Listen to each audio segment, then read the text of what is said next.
Welcome back, everyone. It is Wins Above Fantasy, episode 131. Today is Thursday, March 21st. Steve, we have baseball underway, albeit one game, and as most people are listening to this, a second morning game in the Soul Series. Very excited to be talking baseball with you guys in the season of 2024.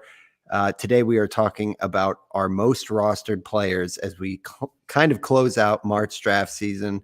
We wanted to take a minute to look across all of our NFBC leagues and take advantage of that player shares stat tool and talk about some guys, Steve, that we both have plenty of shares that we'll be watching all season. Break down if we like that we have these shares, kind of the analysis on, I guess, hopefully we're buying these guys, but would we recommend all of our listeners follow our path on it? But Steve, right in the thick of it, man, I am one day removed from the home league draft that I know we always hype up that no matter how many industry leagues we're in, the home league is what brought us here. So year 23 for my league. And last night was our draft. We had it in person. It was fantastic. It was completely unexpected, which at this point is par for the course. So yeah, I'm riding the high, man. I'm also riding the sleep low with the 10-week-old baby, but all is well when baseball is in the air. How's it going, man? Yeah, it's good. Doing a little better on the sleep front there than you. I can't imagine having that with the home league going on a school night, no less too. So shout out to the Goon Squad for getting that done on a Tuesday night. Props to you guys. Yeah, and I mean, what better way to go to bat for guys than actually sharing the guys that we have rostership with. Now, are you nervous, Steve, that this is coming out before your home league draft? Because I feel a little better that mine was after. I mean, these guys know who I like anyway. Yeah, Like, they're tuning in. Rich is out there. Yeah, he's already in the in the comments here if you're live with us on Twitter and YouTube. So yeah, I mean, it's I'm fine to put it out there. I know there's been some funny, or not funny, but some silly beefs going on in the NFBC with the high stake leagues, which I'm not in main events. I do participate in leagues that cost a decent amount of money. My home league is one of them, but there's been some controversy about putting out draft boards with people's names on it. But hey, part of the nebulous of this show and our mission statement, right, when we started this, was to have accountability with our takes and go to bat for what we're doing. I think this episode of actually showing the guys that we've rostered the most is a good way to sort of say, hey, we're actually going to bat for these guys. Yeah, it is. I mean, I think some of it is intentional in terms of players that we're targeting. And I would argue that some of the other ones, Steve, let me know if you agree, is based on kind of discovery throughout the draft season of pockets of the draft where you start getting comfortable with a guy as like a safety net player, or, it tends to be you always do the same approach. So you really need help at this position somewhere. So yeah, not all these guys I went into the off season saying like, oh, I'm going to have a ton of them, but other ones I did. So it'll be interesting as we go through them to kind of, I guess, just assess how much we are really circling them versus just saying, it's a good fallback option. Right. Yeah. And honestly, with some of these guys, like the only reason why I don't take them is just like to have a little diversity. Like, it's like, all right, I have so many shares of, right. Just for example, a guy we'll talk about later, Kerry Carpenter. It's like, all right, let me just do something different in the outfield here, just to cover myself in a different league. And we're also not the volume NFBC players that have 50 DCs or anything like that, or taking part in that the qualifier that Batflip Toby put together, where you drafted a main event NFC, and I think it's an online championship, a main event, and a DC. And those guys have dozens and dozens, I'm sure sometimes more leagues, but still, hey, even for the little bit that we dabble in these high stake industry leagues, it's good to have some diversity too, right? It is. And yeah, without further ado, I mean, I think we get into the guys, Steve. We got a sellout crowd, as Rich has said in the live stream chat. We also have the Prophet of Peoria, Big TJ coming in. Some home league faithfuls while we're on the topic. But yeah, now we're doing the live stream as well, guys. So follow us on Twitter at WinsAbovePod. I am at Van_verified. Steve is at Stav8818.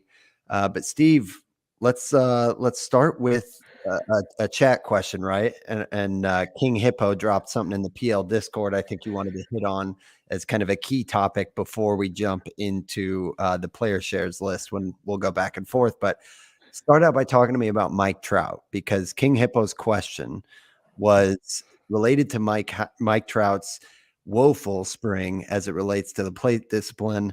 It has been a 39.5% K rate in 39 at bats.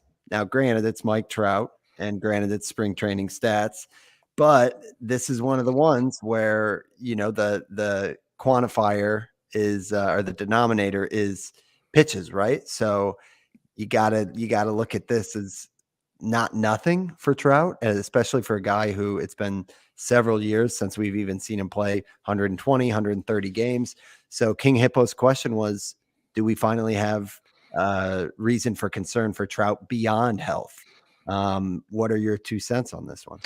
Yeah, this was a fun conversation. It wasn't necessarily a questions, but it was just a really interesting topic and discussion we had in Discord today, kind of right before some other larger Shohei Ohtani news. I'm not going to speculate on that, but right before that dropped, we were having this interesting conversation. I thought it was a really good show topic to kind of discuss further here, and it's just an interesting conversation because I think this is the first time that there's a question about Mike Trout beyond health, right?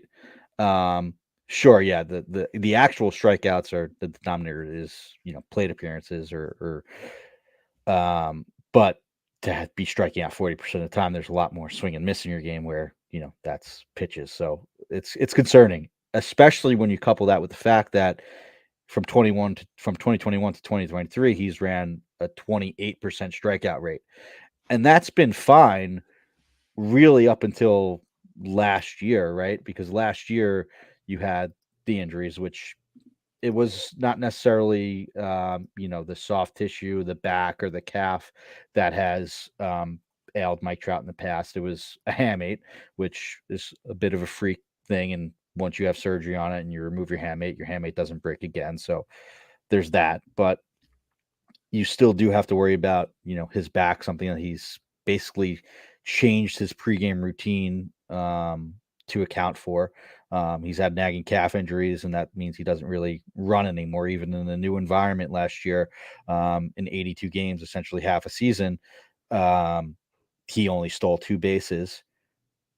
And, for the first time, Mike Trout looked sort of human, just in his actual games played. He had a 263 average, 367 on base, and 490 slug. That's the first time that he didn't slug above 600 since 2016. That's Wow. absolutely crazy. That's an 858 OPS. That's good. But is that 858 OPS with a 30% strikeout rate worth it for a guy that hasn't played more than 119 games since 2019? Yeah, that's the question. And I mean, as the steals go away for one reason or another, health has obviously been the issue. But then you start looking at the plate discipline stuff, which is what kind of brought this up. And like, it's just a little discouraging that you're seeing things like basically his inability to make contact with breaking balls. So we got a chart as well on the live stream. But if you look year over year, this has really been since the strikeout rate has climbed up to like 28%, like you were talking about, Steve, is when we started to see his swing and miss just skyrocket for breaking balls, especially, but also for off speed pitches. So it's kind of discouraging that, that's been almost a found hole in his swing. And I get that Trout is kind of trying to redefine himself as a hitter as he gets older, right? He's age 32. We see this with a lot of guys that, the batting average starts to go down, the power goes up, like a Joey Votto comes to mind. But you really don't want to, at age 32, see a 50% whiff rate on breaking balls and then pair that with the spring training where, again, he's just striking out nonstop. And now there's no Ohtani in the lineup. You're just starting to see, I guess, reasons for concern. And that's why his ADP in March is around like 55. I don't have it right in front of me. Yeah, 56 and a half. So it's just crazy that's where we're at. But also, I can tell you, Stephen, the theme of today's episode, talking shares, I have no shares of Mike Trout. And I think it's just because when you put it all together, at that part of the draft, I'm looking for stability and reliability. And yeah, there's a little bit of that performance, but for the most part, for me, it's still primarily around health. That said, 18 strikeouts and 41 at bats. It ain't great. Yeah, I think even with the elevated K rate the last 2 years and the injury risk, you just sort of look past it because it resulted in a 999 OPS and a 1090 OPS. Like, Right. it didn't matter. Now, if Trout is this 134 WRC plus player, I don't know if it's worth the headache of having to deal with probably one of the most injury prone players that you could take in the pool, at least at that ADP. It leads for some really, really interesting would you rathers with outfielders around that ADP. Yeah. I mean, to hit on a couple, I mean, Jazz Chisholm is going after him. Nolan Jones is going before him. Why don't we start with those two, Steve? Yeah, I'm tempted to take Trout over both of these. I actually think I would lean Jazz before the three. Because you're I getting the speed. yeah, Yeah. I think it's an interesting profile that's being slept on a bit because of injuries last year. But like when he was in the lineup, he was on a ridiculous homer and steal pace, and he just sort of looks like he's at the stage of his career where you could see the next step coming. Nolan Jones, we talked about him, I feel like, a ton last year. We were all about him Then we early saw the on. price. Yeah.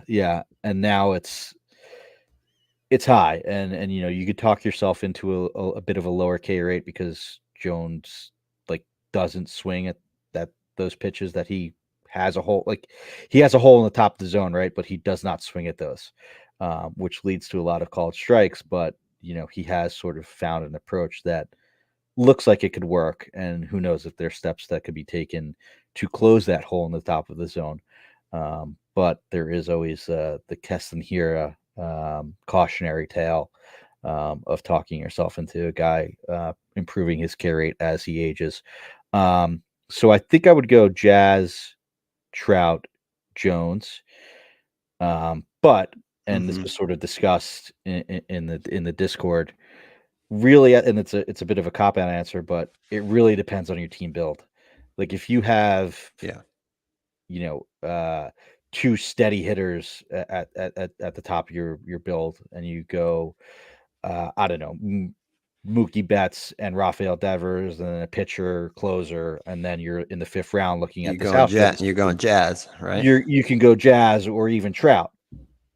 Okay. If Yeah. you have, Ellie and Yordan Alvarez, two, risky hitters, maybe Alvarez a little bit health wise, Ellie just the nature of Ellie De La Cruz. Maybe you want to go with another guy we had on here in a Brian Reynolds and more of the boring high floor type of guy rather than really any of those three in Jones, Trout, or Jazz. Yeah, I'm boring old man squad because Reynolds makes me feel better than any of the three we just named, to be honest. I think part of that is coming off of my home league where we've got some of those plate discipline metrics in there or categories. But I think, yeah, Trout, I do prefer him over Nolan Jones. And then it's kind of like with Chisholm, you have volatility with either one of them. It's just there's a little bit of a different shape to it. I guess to flip the question for Trout, if I said over under 265, where would you predict right now on the season for his batting average? Because he's not going to give you speed. So then it's like you're hoping for health and homers, but then average is really where that leg up or that he's got a leg up on Jazz. And if he's like a 270 hitter still, then I think I lean Trout over Jazz, even in this context. But if we're really thinking that he's closer to like the 263, I don't know. I'm taking the homer speed. The highest batting average projection is the Bat X at 268. So I think it's weighing the fact that Mike Trout is now this upper 20s strikeout rate player. Yeah. Um, I don't I know, think man. I think I would still take the over. Yeah, he's still Mike He Trout, man. he had Like I'm not ready yet. I'm not ready yeah yet to cast him yeah aside with the age he hits the 32. ball too hard. And King Hippo and a few others sort of joked like we're kind of just talking ourselves back into Mike Trout, and just That's why despite all of these flags, like it's still Mike Trout. I don't have any shares yet either, but there's been times where I've been super close to taking him where he was, taking the pick right before or a mm-hmm. few picks before. So I've been close in doing it, and I don't think I'm fully opposed. But I think you do. Whereas before, you didn't really need to consider your team build and where your strengths were when taking Mike Trout. It was just like, all right, this is an injury risk. You just need to assess injury risk. Now you probably need to assess your categories and needs depending on whether you can afford the multiple aspects of risk that involve Mike Trout now. Well, let's cruise right along because the true show topic is guys we do have a lot of shares of, and a pitcher going 20 picks ahead of Mike Trout is Yoshinobu Yamamoto, who, as we kind of record right now, his March ADP is 38, and that was at like 55 earlier in the season, Steve, when we were just gobbling up shares. He's a guy that we both have on 3 of our 5 NFBC leagues individually. So kind of a coincidence. We both have that 60% rostership, if you will. And as we record this as well, if you're listening to the podcast, you can go out and get some extra information on what he did on his debut in Seoul, because he should be pitching in the small hours of the morning. So Yamamoto, Steve, I mean, we've been talking about him all spring. Spring training was okay. I guess we saw some good, some bad. Overall, I have to confess that I passed up on a Yamamoto in round 3 in my home league last night. Part of me was thinking the same thing you were saying, that it's almost like an overexposure thing, and the other part of me was my league was pushing up pitching so much that I ended up fully going the other direction and just loading up on relief pitchers and doing kind of the old school Marmol strategy and getting a ton of bats and then just banking on relief. But I looked at Yamamoto and I thought to myself, like, man, I could do it again and have him on like 4 of my 7 leagues. But talk to me about Yamamoto. Are you concerned at all about the spring? What are we kind of realistically expecting here for a guy that we're drafting, certainly as an SP1? I'm not too concerned about the spring. If anything, I'm hoping that it brings that ADP down just a little bit. The things that I look at and care about the most is the 29% strikeout rate and the 8.5% walk rate. Sure, the ERA was above like 8, but that came with a 5.17 BABIP. That second start where he gave up like 5 or 6 runs, like if you actually looked at the hits, like I don't think any of them in the innings that they scored runs against him left the infield. It was like the last day of the Gavin Lux at shortstop experiment. Like the next day, they came out and said Mookie Betts is our starting shortstop for the rest of the year. So I'm not concerned. Honestly, it's like if he comes out and shoves in this start that's taking place in like 8 hours from now, his ADP, Yamamoto's ADP will probably go up even higher.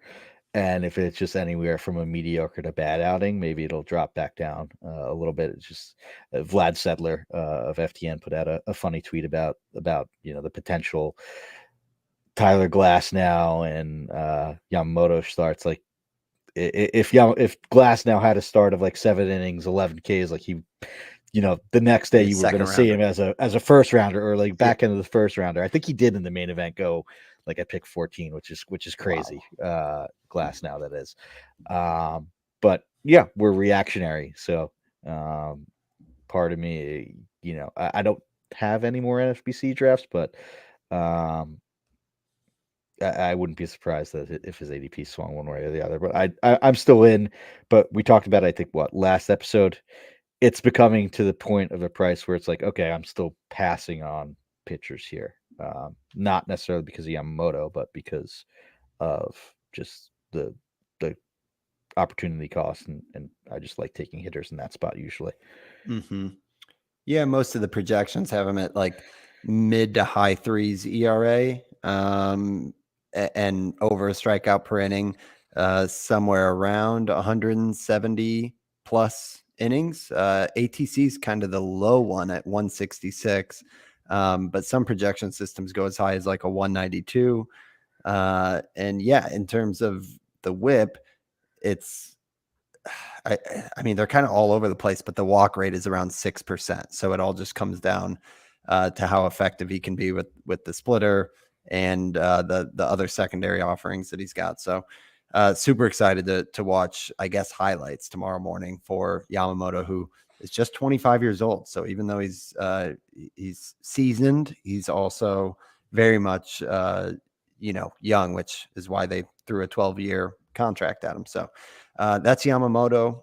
Steve, maybe let's talk about another pitcher we have 60% of shares on, and that is Mr. AJ Puck. And Puck is, I think, second in all of the majors in spring training strikeouts, behind Mike Trout. No, that's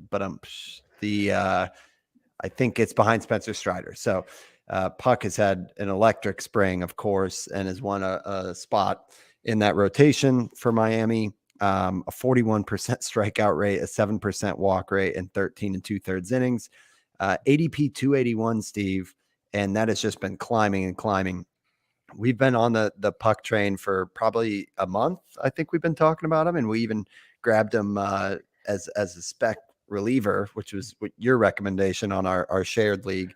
So excited about Puck. I will say last night in my home league draft, I missed out on Mr. AJ Puck, and let me tell you where he went. It was round 14, pick 6.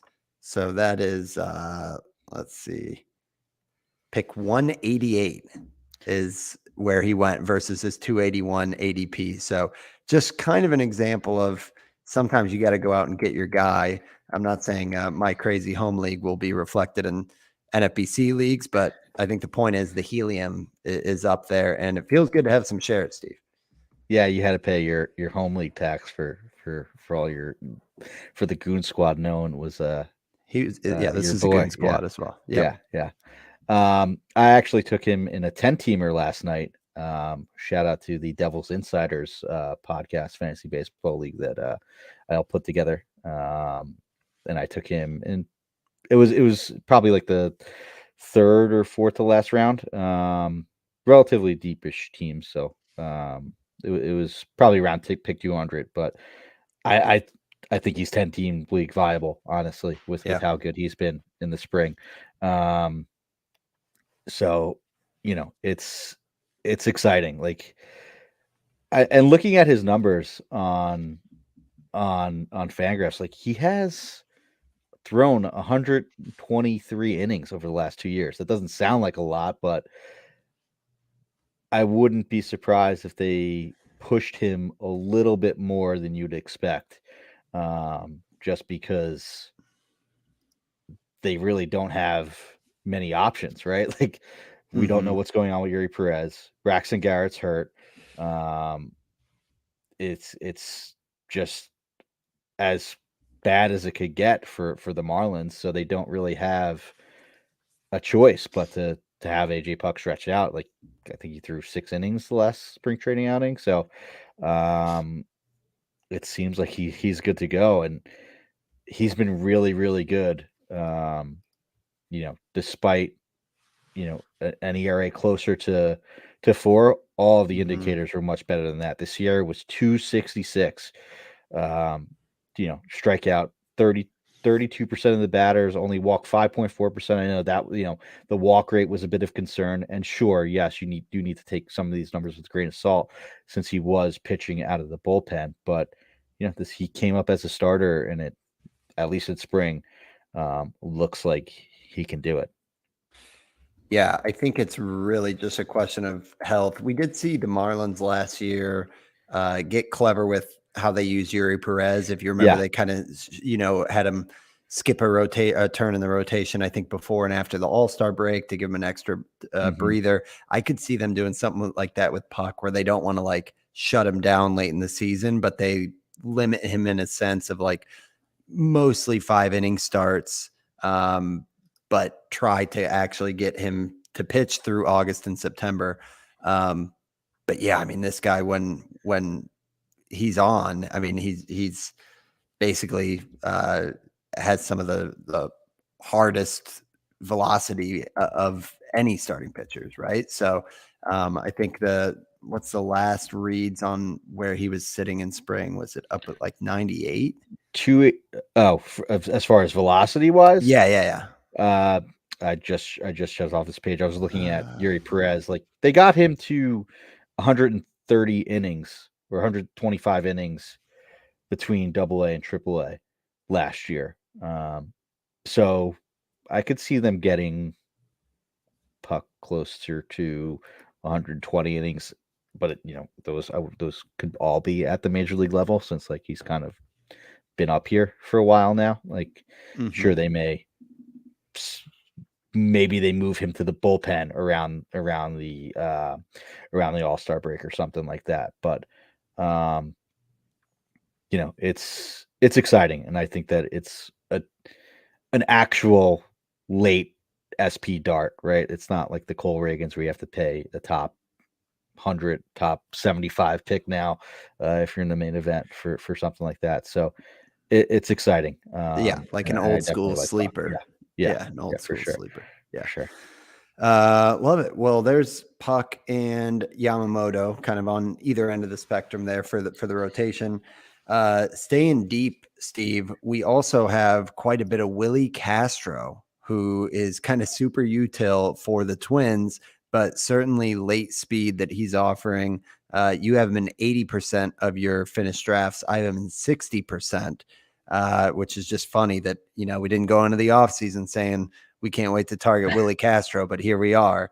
ADP 306 in March, just to give you an idea on the range. Third base outfield eligible, which is really nice for some of those best ball leagues where they just optimize your lineups. In Yahoo, he also carries second base eligibility, so tons of flexibility in that format. Last year, Willie Castro hit 257, 9 home runs and 33 steals in just 124 games. So that's kind of what we're dreaming on. The hard part is now you look at the Twins on roster resource, and they got a lot of those otherwise fragile guys finally healthy, whether it's a Buxton or a Kirilov or a Royce Lewis. Now he could kind of plug in for any of those guys, and probably we'll just get rotational reps there because there's also some platooning going on with Matt Wallner, Edward Julian. So a lot of paths for Willie Castro to get hopefully 120 games anyway, even short of injury.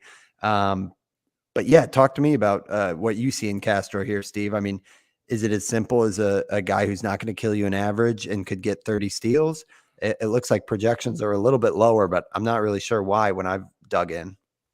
Yeah, I just think it's a great source of speed that has non-zero power and is going relatively late in drafts. I think because the playing time sort of doesn't look clear for him. Whenever you're on the bench over on roster resorts, it's tough, but there's going to be um, a lot of opportunity for playing time. Like Carlos Correa is another guy who's always hurt. Carlos Santana is plugged in as their first baseman, right? Like there's easily a way that Alex Killaroff can play some first base, and that opens up the DH spot for Buxton, and then Castro in the outfield, things like that. Castro is a switch hitter too, which helps. He does hit righties a lot better, but that's good because it's a larger side of the platoon. But I just keep coming back to the fact that those 9 homers and 33 steals came in only 409 plate appearances. So, a guy that doesn't strike out a ton, actually took a walk last year, which is great for his OBP and those stolen base opportunities. He was also only caught 5 times. So, it is impressive there. And, the hard hit rate isn't great, but it's also not horrible. He does have a really good max exit velocity, so there may be some, more raw power there than you would expect. So there's just a lot to like in a player that provides position flexibility, speed, and could maybe pop 12 to 15 homers in a really good year. Yeah. Yeah. And I think that's as much as you have to say. It's kind of late in the drafts. And also, as soon as you see, hopefully it doesn't happen, but as soon as you see an injury to one of those guys that it almost seems certainty that there will be an IL stint, I think Willie Castro's an immediate beneficiary with the not only the ability to be a switch hitter, but also the fact that, like you said, he's better as a lefty against right-handed pitching. So strong side of the platoon there. We've got a lot more that on Steve's side specifically, and then mine specifically, where we didn't overlap, but still high shares.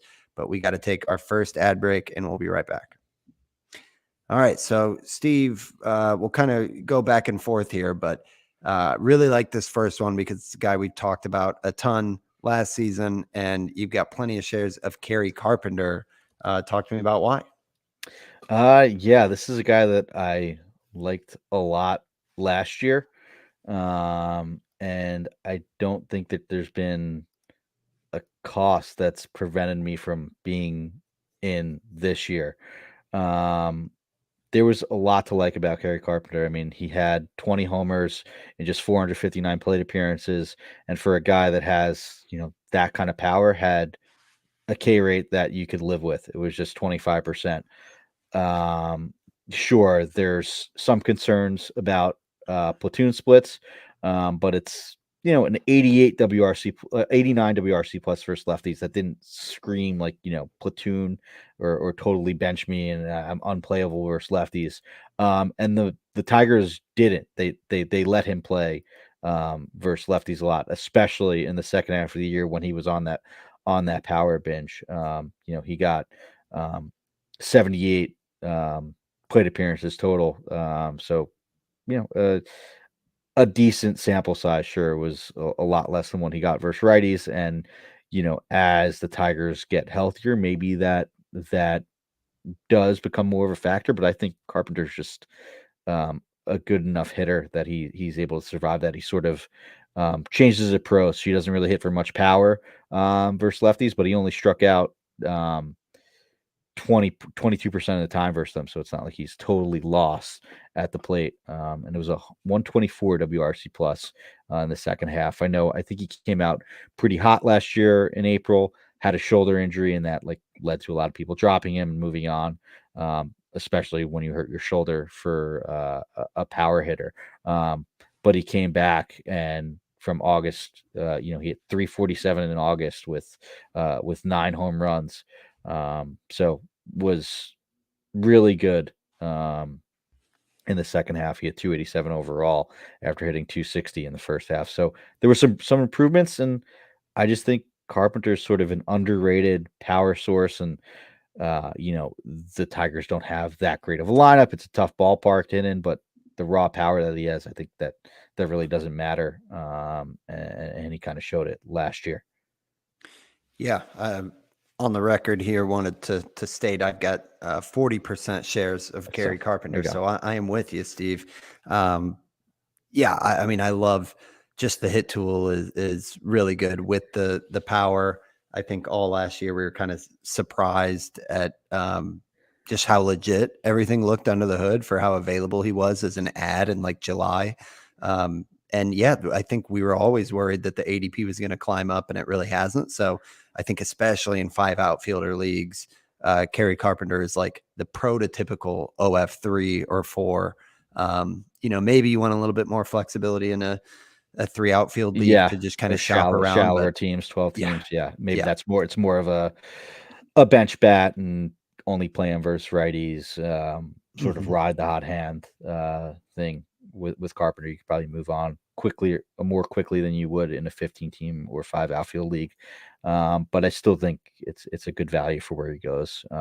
220 ADP in March. That's not bad at all. Yeah. Yeah, and for sure he's rosterable and deserving of that 3 outfield. It's just, yeah, like you said, if it's not working out, Yeah, you can move on quickly. yeah, you can shop on the wire. So Yeah.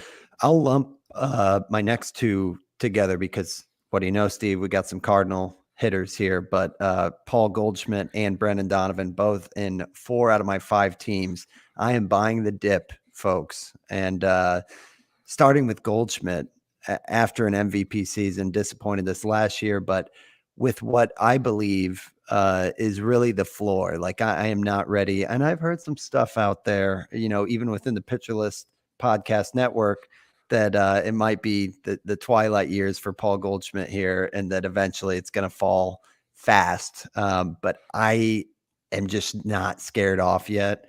The Cardinals were so bad last year, and I know his plate discipline metrics are going the wrong way, but I think context is everything. The strikeout rate is still just 23.4%.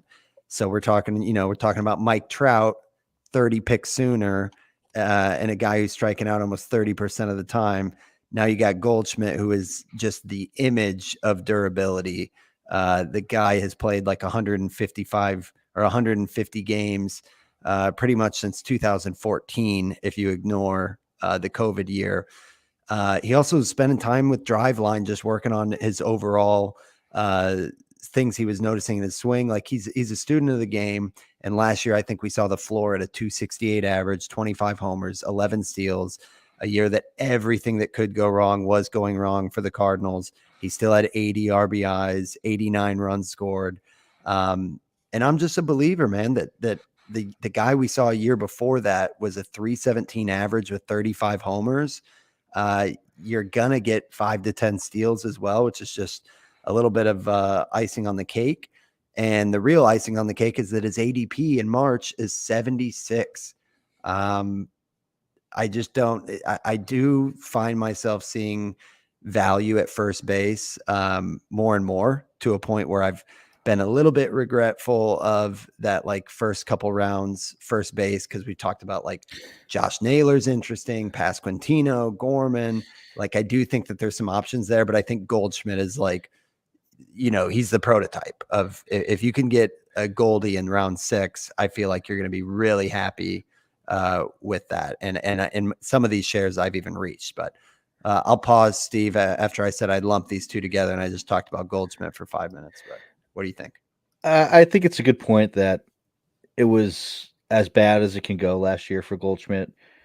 And sure, a reason why it was frustrating was he was coming off an MVP year. You're probably taking him in the second or mid second round, maybe mid third at the latest, where he would fall. So you're probably disappointed at the cost you paid, but it still wasn't bad. Like you didn't lose your league because you had Paul Goldschmidt at a 40th percentile outcome or whatever it was. But I mean, how quickly we forget the 90th percentile outcome and the MVP that he won the year before. And in reality, he's probably somewhere in between the two, right? For Like, sure.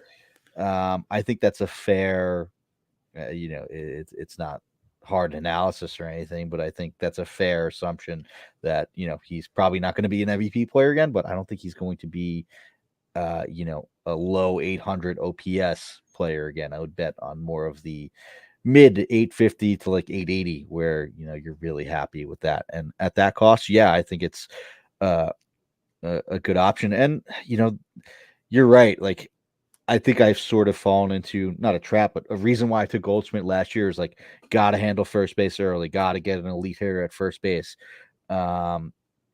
but I think it's a little bit deeper that you don't necessarily have to do that. Like all of the guys that go around him, from Cody Bellinger, 20-ish picks before, to Christian Walker, Tristan Casas, and even Spencer Torkelson. Like there's a lot to like Hmm. about all of those guys at first base. So yeah, I think it's a good point. And I'm in with you on Goldschmidt at that discounted price. Yeah, I mean, I don't know if I want to get sidetracked on this, but so my third round pick last night was Gunnar Henderson. And when I look at what Goldie did last year, 25 homers, 11 steals, 268 average, 89 RBIs or 89 runs, 80 RBIs, that feels like Gunnar Henderson, who people are fine with Yeah, taking in yeah, the 30s. yeah. It's just Gunner's 22. So everyone's pointing to upside, but Mhm. Goldschmidt's 1 year removed from MVP. And like that's the kind of the And ageism. are you that disappointed if that's what Gunnar does? Like, I don't No, and think that's what so, I'm right? saying. Yeah, Like I yeah, just don't know that from what we saw Goldie do. Like I think the hate's gone too far, as we say. But yeah. Brendan Donovan is the other one, and this was one we really liked at the start of last offseason. I've got him in 4 out of the 5 of my industry leagues. Um, he changed his bat. He was adding power. He was hitting the cover off the ball in spring training, and his ADP was like surging up from 350 all the way to Yeah. like 200. And then it looked ugly. And now his ADP is 285 this March. So everyone is completely like moved on because Donovan didn't pan out last year. Well, he's still slated to lead off every day for the Cardinals. And if you look at what he actually did last year, he was pretty much doing the breakout that we were all hoping for prior to an elbow strain. So if you look in June and July, he finally started to click where he had an 845 OPS in June, an 872 OPS in July, and then he got injured and was out the rest of the year. Now, digging deeper, there's an article, Steve, if you want to pull up. Yeah, this was from on Twitter at Jacob E underscore STL. Really nice Redbird rant article from just kind of a blog writer who met up with Brendan Donovan at the winter warmup for the Cardinals and asked Donovan kind of what happened last season. Brendan Donovan told him that he wanted to adopt a more aggressive approach midway through the season. He was being too passive in the early months. And once he changed that, it basically unlocked all this power and results. And this table that we've got pulled up again, that's was on Twitter. It's in the article. Pretty much shows that the narrative Donovan talked about is exactly correct. As soon as his first pitch swing ramped up from 17% to 27%, which is substantial, uh, his ex Wobakin went from 350 to 391. So you're basically just seeing that the narrative, the approach, the numbers all click that Donovan found a tweak.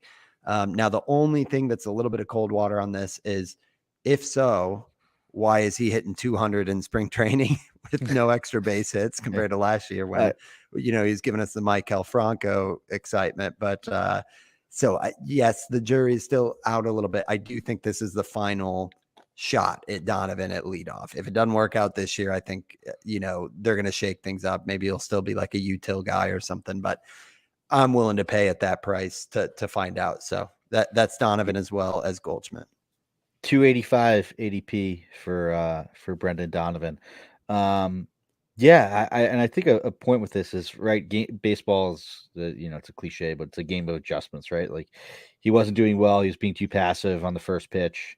Then he got aggressive, started swinging more, and did well, right? Like Mm-hmm. okay, we know this data. We look at this. So do other teams, and there'll have to be adjustments back. Like maybe they'll start trying to get in the chase on first pitch. But what this tells me is that, he's comfortable also, not necessarily swinging at the first pitch too. So if he does do that, like he has been that player before. So it could be an adjustment and a blend that could happen. So, just sort of a narrative that you could talk Mm-hmm. yourself into that is this cat and mouse game of players constantly having to adapt and tweak things a little bit. So it's kind of it's nice that he saw that, changed that approach. on top of someone that was proactive and made all those swing changes last year and had that, incredible spring that we all probably wrongfully got a little bit too hyped up on. But there's still, I think, a bit in there as far as upside for Brendan Donovan. Mm-hmm.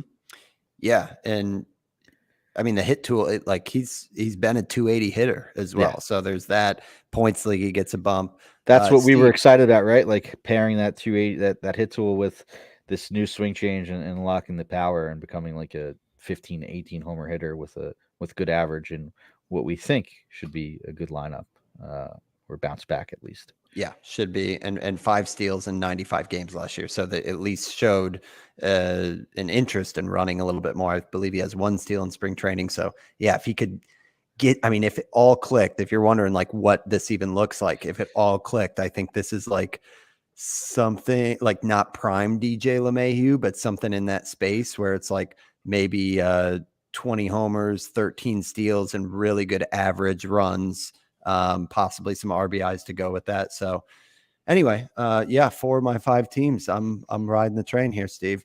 Might be food for thought in the home league. I'm just, I'm trying to sway you a little bit. There you go. All right. We got Steve's got a couple more as well as myself. We got to take our second ad break and we'll be right back. Okay. So, Steve, back to you. Talk to me about a catcher that could take you off the Rich Conforti carousel. Yeah. My second catcher, or the catcher that I've been targeting the most, I think I have him in 3 out of my 5 NFBC leagues, and that's Francisco Alvarez. Someone that I don't think is getting as much hype as he should. I think maybe that's a product of catcher as a whole being a lot deeper this year. Like, I think we've said it before in some of these preview episodes. Like, there's enough catchers to go around for everybody in 1 catcher leagues. Like even in 15 team leagues, like you're looking at like maybe like Keibert Ruiz is like the 15th catcher off the board. Raleigh, Cal Raleigh, like maybe a little bit higher there, but there's good catchers. Like you don't need to necessarily panic if you don't get one of the top ones. Like Gabriel Moreno, Bo Naylor, Jonah Heim, Mitch Garver are the 15th catchers off the board, or like 13 to 15. But Alvarez, I think, is still a really good value. He's a 9th catcher off the board in March, ADP over at NFBC, going at pick 142. And I just don't think like it's kind of gone under the radar that he had 25 homers and 423 plate appearances as a catcher. Wow. Like that's really, really good. And this guy has just absolute amazing power. And I think there might be some room for batting average improvement. Yeah, the K rate wasn't great, but it was just, air quotes, just a 26% strikeout rate. He doesn't chase, so he's able to take a bit of a walk. And he's not like a 0 sprint speed guy. He hit 208, 209, but I could see him, with how hard he hits the ball and not being like an absolute like Yasmani Grandal runner. He could easily do better with a little batted ball luck than the 209 batting average. But like this is like in a full season, like like a 30 homer catcher, which can't be ignored. And I just have his rolling hard hit percentage. Like he got off to a pretty slow start last year, and then 100 at bats in, just started absolutely mashing the ball. So like there's no question with how good of the quality of contact for Francisco Alvarez. And I'm comfortable even in a 2 catcher league. And I do have him a lot as my 1C for 2 catcher leagues. I think in the 3 leagues I do have him. He is my 1C there. So I'm totally cool with that. Yeah. I mean, I've been guilty of kind of overlooking him in that area. I think because of the second half that Wilson Contreras had last year, he's going in that ballpark, and I view that as a little bit safer. But I think the ceiling is higher for Alvarez, and if he pans out right at age 22, 70 grade raw power, like he could be a 30 homer guy. And when you look in the minors, the hit tool could be where he's hitting 235, something in that ballpark, to a point where I don't know why Mark Vientos would have the green light to DH every game if they wanted to get Narvaez in that's a there. good point. That's the real path to, I guess, volume-based upside for Alvarez, is if instead of, 120 games, we're seeing 135 games, and now he's surpassing the 30 home run mark. Becoming the Will Smith on your days off. You don't Yes. have days off, you DH. Yeah, I think exactly. he might not be right now, but I think he does have the upside to be that good of a hitter for sure. Yep. So I think the K rate's one thing to watch there. But yeah, I mean, I agree, Steve. I think it's a good one. I don't know if I have shares though. That said, I don't know if we took him in the in the shared draft champions we did, but I don't. So you'll have go. the spoils if that All one right. pans out, because he's an exciting player for sure. Let me talk about Nick Pivetta, Steve, who 4 out of my 5 leagues, and now 5 out of my 6 leagues, because he is my SP2 in my home league after I completely zigged where others zagged, and I waited and waited and waited and just loaded up on relievers. The stakes are high, Steve. And if Nick Pivetta, if you would have told me my season was going to hinge on Nick Pivetta being my SP2, I don't know if I'm like delirious from fatherhood or what, but here I am, with a lot riding on Pivetta with a March ADP of 170. Perfect storybook of the offseason, as I started the offseason arguing with Nick Pollock about how Pivetta is a solid pitcher for your staff, and Nick was out. Then Nick did the deeper dive, and really like the changes Pivetta made, the whirly bird, all this, pitch con. He was in on Pivetta. And just this morning, after I drafted him, I had to listen to Nick Pollock say that he's basically out on Pivetta. I was listening. It was his he'd Plus rather Pitch have Bayo. podcast, right? Yes, plus pitch. He'd rather have Brian Bayo. He doesn't trust the command, I think, of the four seamer for Pivetta. So yeah, I mean, now it feels bittersweet, but it also feels appropriate that I'm all at sea with Pivetta. I think he's had a pretty good spring.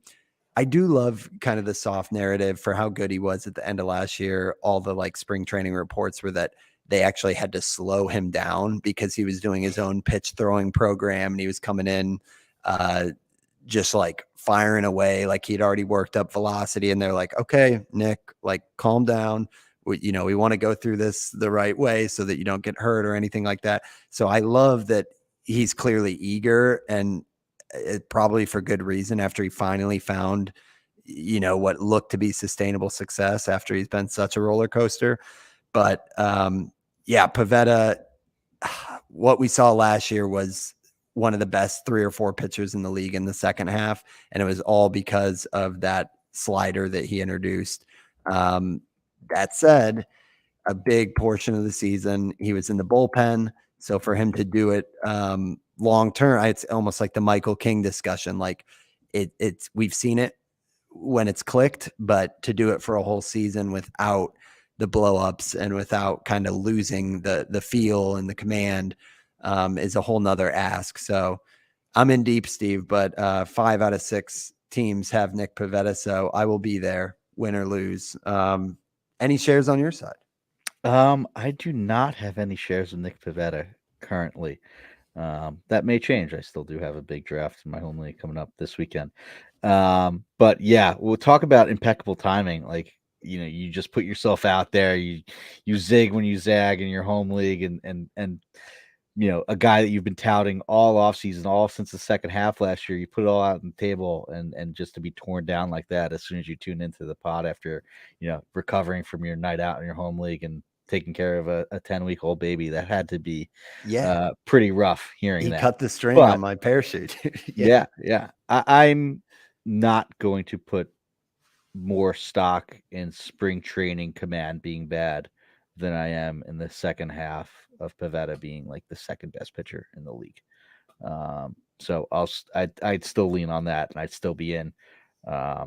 onto that. 102 strikeouts and 73 innings in the second half last year. That's with a 3.30 ERA and a .96 WHIP. So please, Lord, let this be the case. I'm low on sleep. So there's Pavetta for me. Steve, back to you. Talk to me about Joe Boyle. This is a guy that I can tell you I don't have any shares of, but I'm surprised that you have so many shares and we haven't talked about him. Yeah, this is a straight Enos Harris call. Just absolute amazing stuff from Joe Boyle. The command, that's another subject. He really does not have any of it, but he throws 98, has a good slider that has high velocity. Slider doesn't get that many whiffs, but it has elite contact suppression. It's like 97th percentile in ideal contact rate. That 98 fastball, 98 mile an hour fastball comes with good shape. It has pretty good IVB, almost 17 inches of induced vertical break. So it's good there. It's just a pure stuff call. Joe Boyle was pretty good in a cup of coffee starts down the stretch last year. And Oakland, does a good job with these sort of unheralded prospects and pitchers. And a guy with this much stuff, I'm willing to bet on it, at least as a late round flyer, and have done so in 3 of my 5 NFBC leagues. So I'm pretty excited. The cost is super low. Joe Boyle, I'm pulling it up now for his March ADP. He is going at pick 461. Oh, wow. So way down there. So like this is like end game sort of your bench, not even a pitcher slot, which is where I have him in a lot of leagues in even those 15 team NFBC leagues. So yeah, it may not it may not last. There's very iffy command with that. It may be even a loss of a role for even a team that is devoid of talent like the Athletics are. But hey, he's 24, he's 6'7", throws really hard. So I'm pretty excited about it. He did have in 2023 a 30% strikeout rate, but that came with a 19.4% walk rate. Yeah. There's some really impressive strikeout numbers and really impressive strikeout minus walk numbers, but it's like a 40 in 72 innings at high A for Cincinnati. He struck out 41% of the batters while walking 20. So it was a 20% strikeout minus walk or 21% strikeout minus walk rate, but they came with a 20% walk rate. It's absolutely crazy. But hey, I mean, the walk rate was improved in a small sample in AA. And only, I mean, it was a small sample in the majors too, just 16 innings, but he only walked 8.3% of the guys, like, right. Sarris talked a lot about how your command can become better when you get to the majors, because it's the best catchers in framing pitches and calling pitches, and then the best coaches that you have in game plan on how to execute those things. And then also in the minors, like, sometimes you're working on the pitches that you have absolutely no command of and you don't really care and you're just trying to get command of it. When you get to the majors, it's like, all right, stop working on that thing that you can't throw for strikes, and then Perform. your walk rate goes down. So it's a good point too, but sort of maybe a little bit of a good point, and also sort of a way to talk yourself into a guy that had, close to a 20% walk rate. Well, I mean, a good sample in the if minors. nothing else, like that's a guy who is virtually free in most leagues, industry leagues. The deep ones he's probably rostered, but it's really good. The type of dart that you're looking for, and at least a stream at home, and then if it's really good, hold on to it.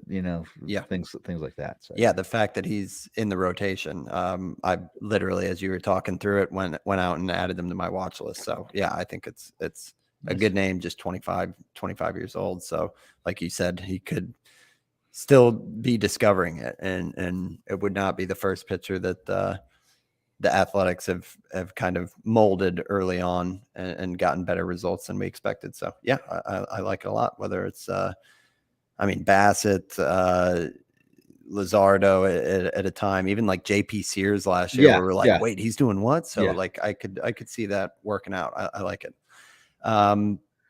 Yeah, I mean, my last ones here, Xander Bogaerts and Masataka Yoshida. I think both of these fall into the category of I for one, they are ones that popped on the auction calculator, which again I'd recommend for any listener who's going into their draft. Type in your settings, generate projections on Fangraphs for the auction calculator, and Yoshida and Bogarts both jumped out as really good like safety net picks. So Bogarts, if we missed on shortstops, and that was one, Steve, you and I were talking about. I think we might have had a trade or something.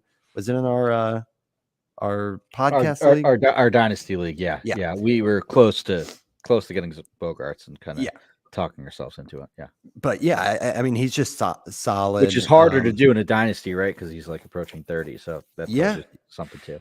Yeah, and on top of that, even with Bogarts looking good on the auction calculator, when you actually go look at his projections, because that's the other half of the equation, is like, do you believe the projections that those auction values are based on? True. Yeah. His projections, I think, are pretty unfairly low. So they've got his average, I think, in like the high 270s, but really, if you look at his last 3, 4, 5 years, he's been more like a 290 hitter, which we've discussed on the show, Steve. And then they have his stolen bases dropping all the way from what last year was, I think, 20 steals. Yeah, 19 or 20. Yeah, 19 or 20. They got it coming all the way down to like 9 or 10. But last year he was only caught twice, so really good success rate on the paths.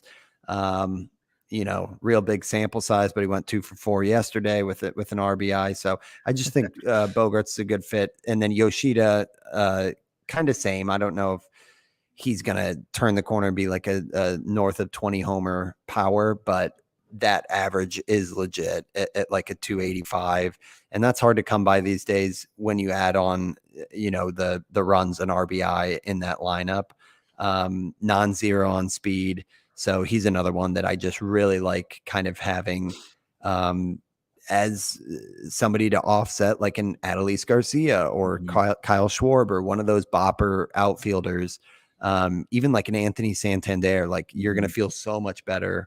Or if you have more batting average risk and like you go Ellie in the early rounds or something like that. Exactly. Yeah. Just a great glue guy. So yeah, I've got him in 3 of my 5 industry leagues as well. But yeah, I have 2 shares of Xander. I have 1 share of Yoshida, so I'm there with you.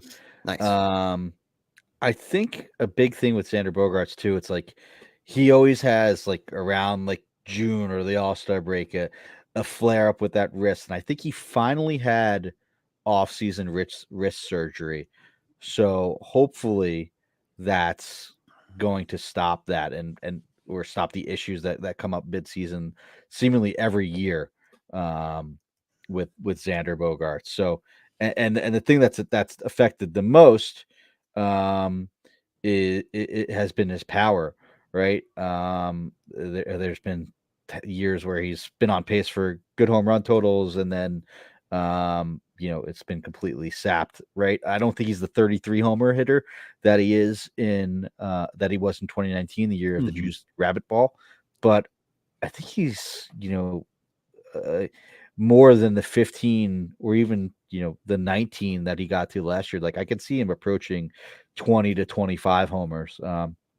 Sure, I think you sign up for the 19 that he had this year, especially if it comes with 19 steals, but I could see there being a higher slug than the 440, if anything, right? I could see him being closer to 480 to 500 slug, like we saw in 2021, where he had an 863 OPS and 144 games with 23 homers, and he only had 5 steals that year. That was pre-rule change environment, like right. If he could pair that bat, the 2021 bat, which I think came with a fully healthy wrist that year, with the newfound speed, even if he gets to 15, that's really, really good. Like a guy that has an OPS above 850, 860 and chips in 15 steals, that's a really good fantasy player. Yeah. Whereas he's being drafted as sort of a boring veteran, oatmeal-y Yeah.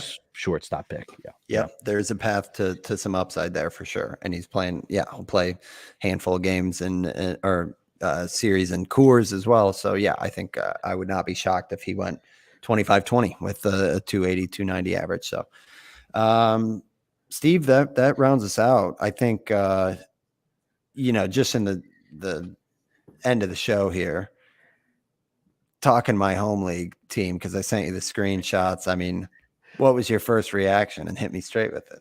I mean, the first reaction, you didn't hold any punches in about how shocked you were. I think your exact text was, it redefined the word unexpected.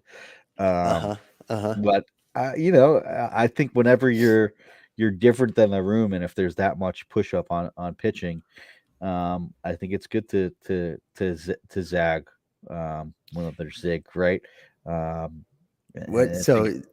think one thing that's interesting is for my strategy to work, you got to hit the 25 pitching minimum. And I have Iglesias, Seawald, Bednar, and Alzolay, but then I also ratted in Mason Miller, who's SP eligible, but a reliever.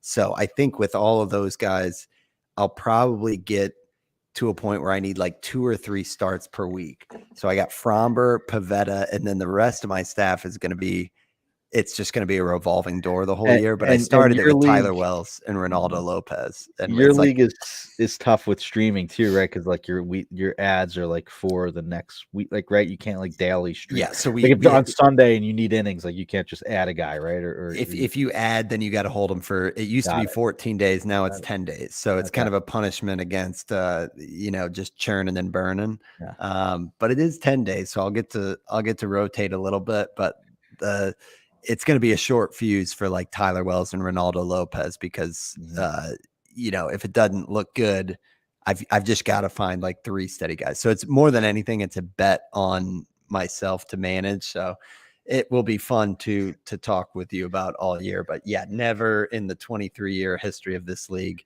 have I gone so far away from players I like and into a strategy that is kind of gaming. Interesting. It's playing chess on the entire league. So yeah, you kind of threw out your draft board, I guess, in a way, and went with a certain strategy. And even on offense, like I'm excited to have O'Neal Cruz, but he's not a guy that I always thought he'd be too pricey and everything. But yeah, that's the squad. So you'll have to let me know. Yours is next week, right? Saturday. Yeah. So draft weekend. I'm sure that's when most like home leagues are the last weekend before, standard opening day, right? I think there'll be a lot of drafts going on. I know Nick is updating his SP ranks on Thursday before that, so that's a great tool to have. I'm sure your boy Nick Pavetta will be bumped down a good amount of slots. Plummeting. But yeah, this is it. Like this is draft week and draft weekend. It's super, super exciting. Where as you're listening to this, if you're not on the live stream, we're exactly a week away from what should be a holiday in opening day of baseball. It's awesome. Let's go. And we'll be recording next Wednesday, so we'll have an episode drop on opening day, which is huge. Cool. And it's going to be a special one, guys. We're going to do our chalkboard prediction picks and have a special guest on the show. But that rounds us out for episode 131 of Wins Above Fantasy, our most rostered players this season.